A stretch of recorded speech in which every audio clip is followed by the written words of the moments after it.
Assalamualaikum warahmatullahi wabarakatuh. Bertemu lagi bersama saya, Yeca Febranita Putri, pada mata kuliah Bermain dan Permainan, Prodi Pendidikan Islam Anak Usia Dini. Jangan lupa mengisi link presensi pada laman e-learning.radenfata.ac.id.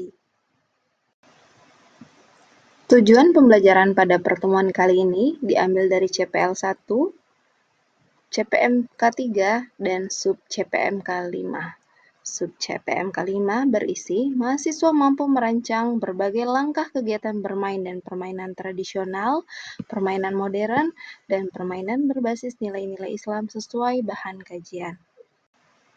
Sebelum masuk ke materi, silakan untuk terlebih dahulu mengakses barcode pretest yang sudah disediakan di laman berikut. Waktu pengisian pretest diberi waktu 3 menit. Mari kita koneksikan jawaban adik-adik sebelumnya dengan materi yang akan kita bahas. Bermain dan permainan. Apa perbedaan bermain dan permainan?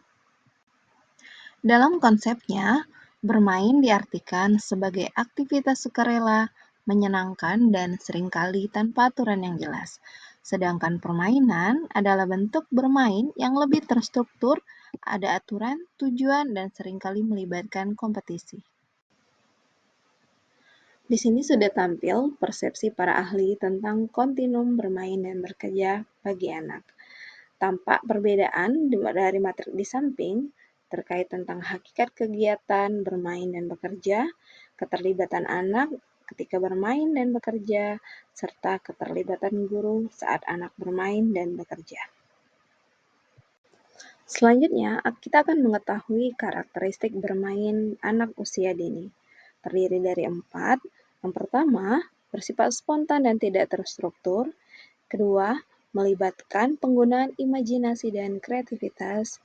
Yang ketiga, membantu anak mengembangkan kemampuan fisik, kognitif, dan sosial.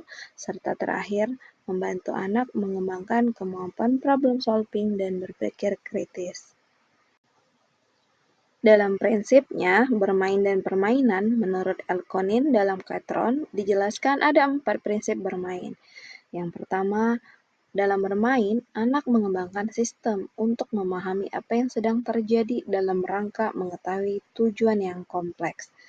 Kedua, kemampuan untuk menempatkan perspektif orang lain melalui aturan-aturan dan menegosiasikan aturan bermain.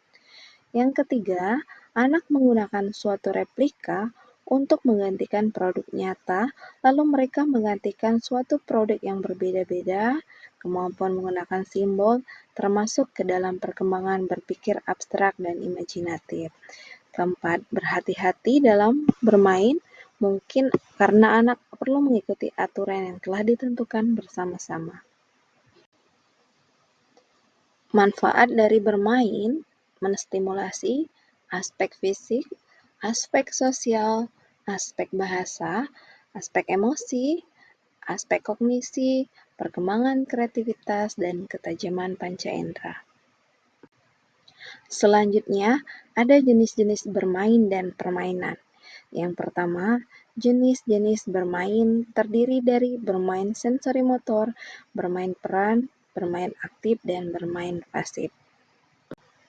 Sedangkan jenis-jenis permainan terdiri dari independent play, parallel play, cooperative play, onlooker play, associative play, dan unoccupied play.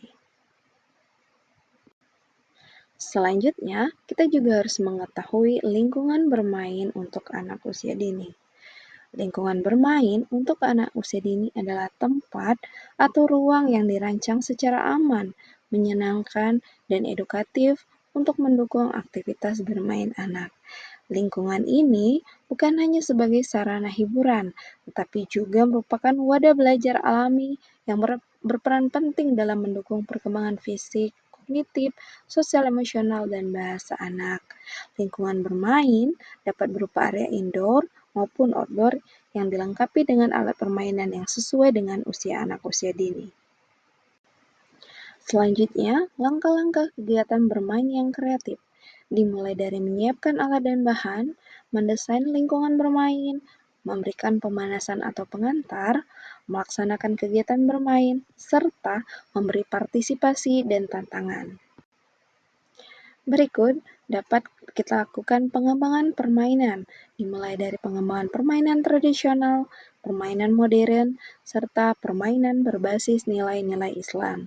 Kita akan bahas terlebih dahulu untuk pengembangan permainan tradisional.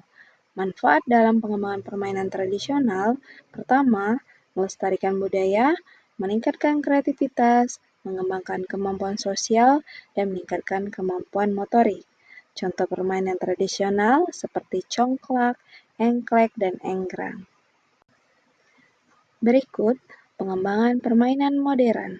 Manfaat dari pengembangan bermain modern yang pertama, meningkatkan kreativitas dan imajinasi, mengembangkan kemampuan teknologi dan logika, meningkatkan kemampuan problem solving, serta mempersiapkan anak untuk era digital.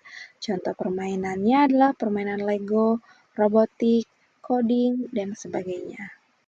Terakhir adalah pengembangan permainan berbasis nilai-nilai Islam. Nilai yang dapat diajarkan diantaranya ada akidah, ibadah, akhlak, dan adab. Contoh permainan yang mengenalkan nilai-nilai Islam seperti puzzle huruf hijaiyah, roleplay jadi anak soleh dan soleha, tebak gambar Islami, lagu dan gerak Islami, serta balok bangunan masjid. Dari beberapa materi yang sudah kita bahas sebelumnya, silakan buatlah tugas dalam bentuk rancangan kegiatan bermain yang menjabarkan tentang cara aturan dan langkah permainan, baik permainan tradisional, modern, atau permainan berbasis nilai-nilai Islam yang diinovasi oleh masing-masing. Kumpulkan tugas di laman e-learning. Demikian untuk pertemuan kali ini, sampai ketemu pada pertemuan berikutnya. Saya akhiri, wassalamualaikum warahmatullahi wabarakatuh.